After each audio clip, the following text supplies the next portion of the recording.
troisième et dernière partie sur Télé Béziers Sud. On prend le temps de comprendre, d'avoir des éléments. La corrida, c'est un vaste débat qui agite un peu la France, qui agite Béziers.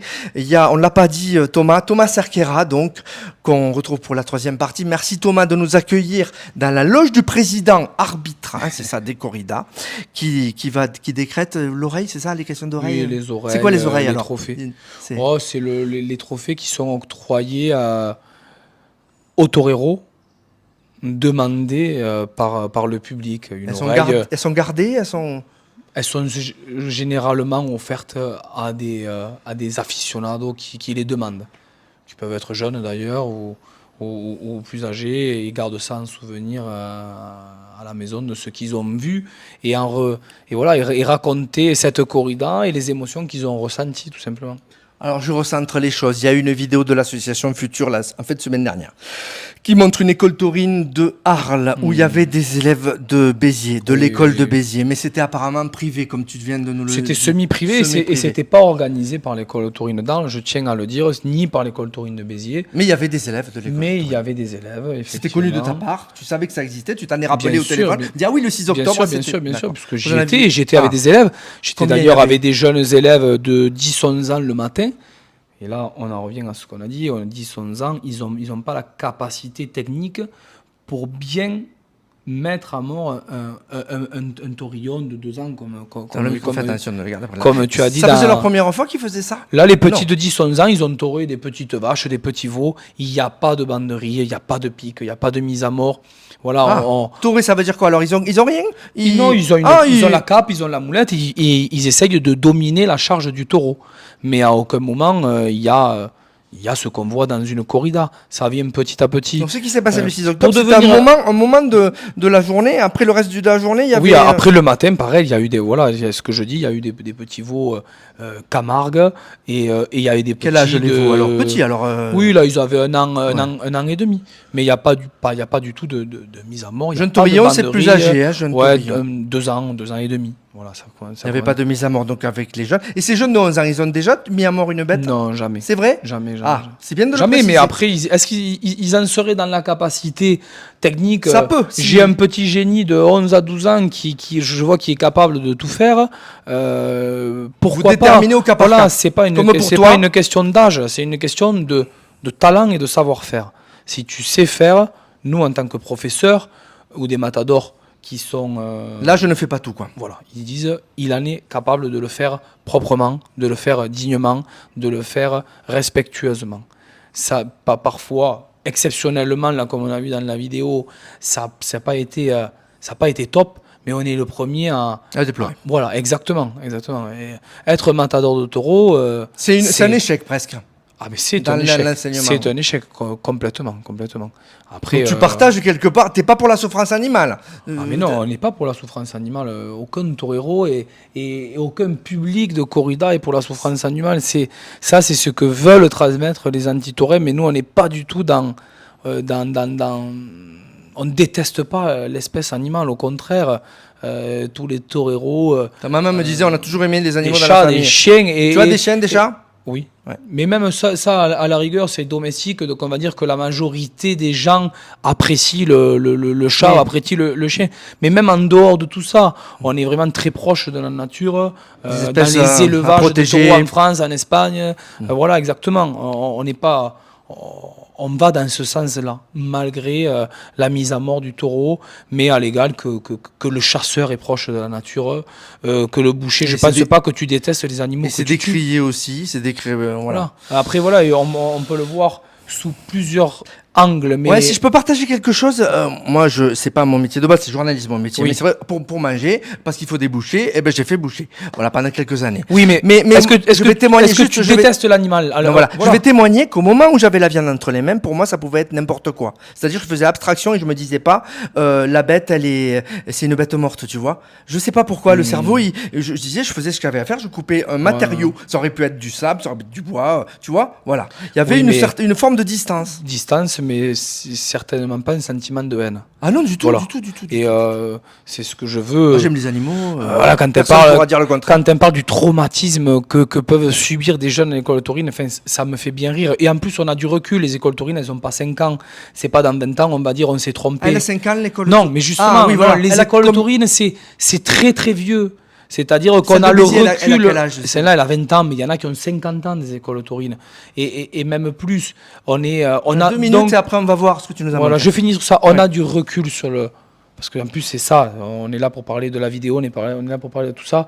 Les moins de 16 ans, on a le recul suffisant pour savoir que les écoles taurines n'ont pas créé des monstres, n'ont pas créé des gens traumatisés.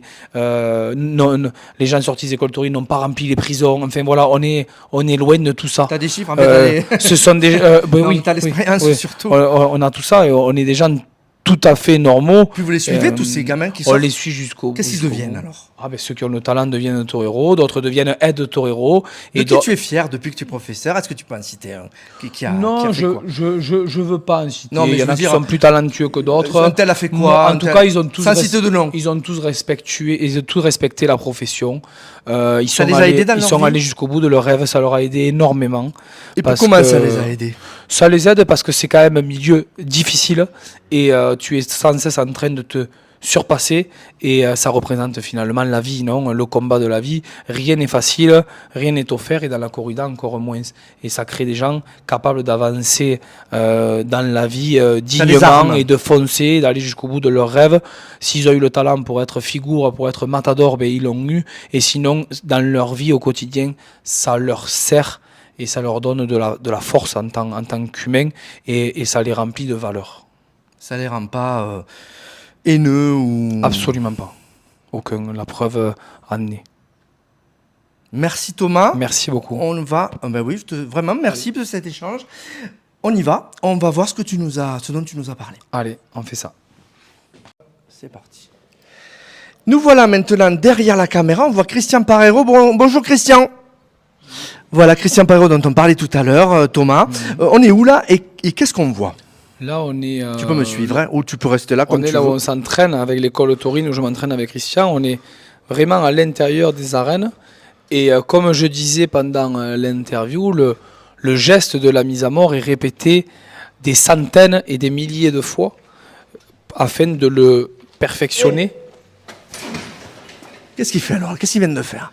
Là, il vient de réaliser le geste qu'il réalisera devant les taureaux, c'est-à-dire il envoie la main gauche. Ah, elle est bien plantée, hein? Ah oui.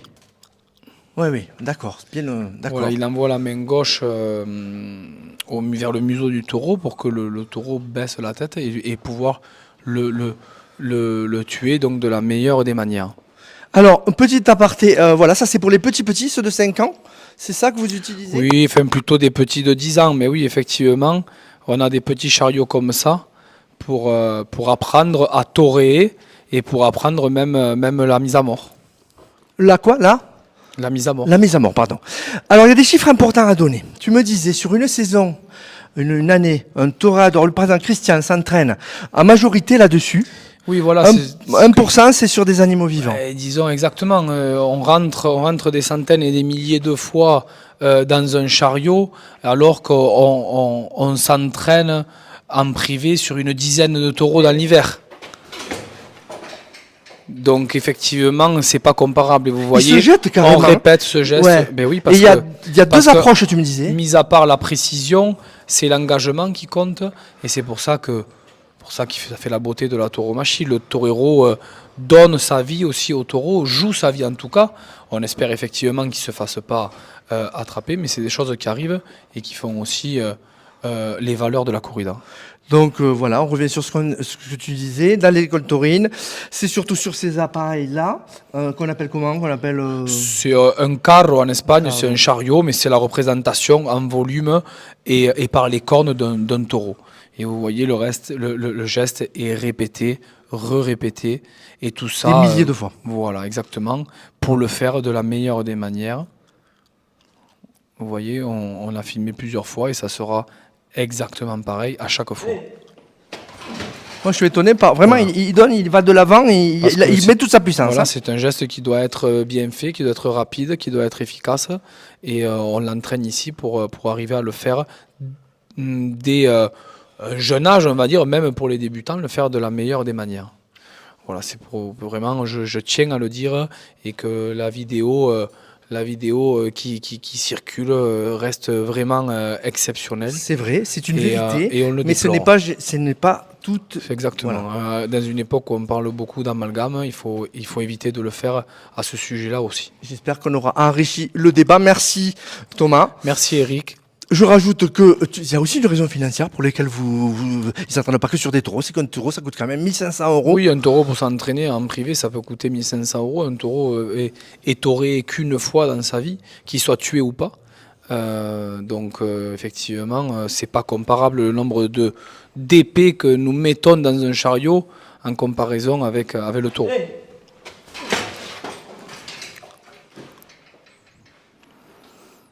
Merci Thomas Ah bon. de nous avoir un peu raconté Merci, tout ça. merci à vous. Et j'imagine que s'il y a des gens curieux, tu peux les inviter à répondre à leurs questions. Mais déjà, tu as répondu aux nôtres et je te remercie. Merci, avec grand plaisir.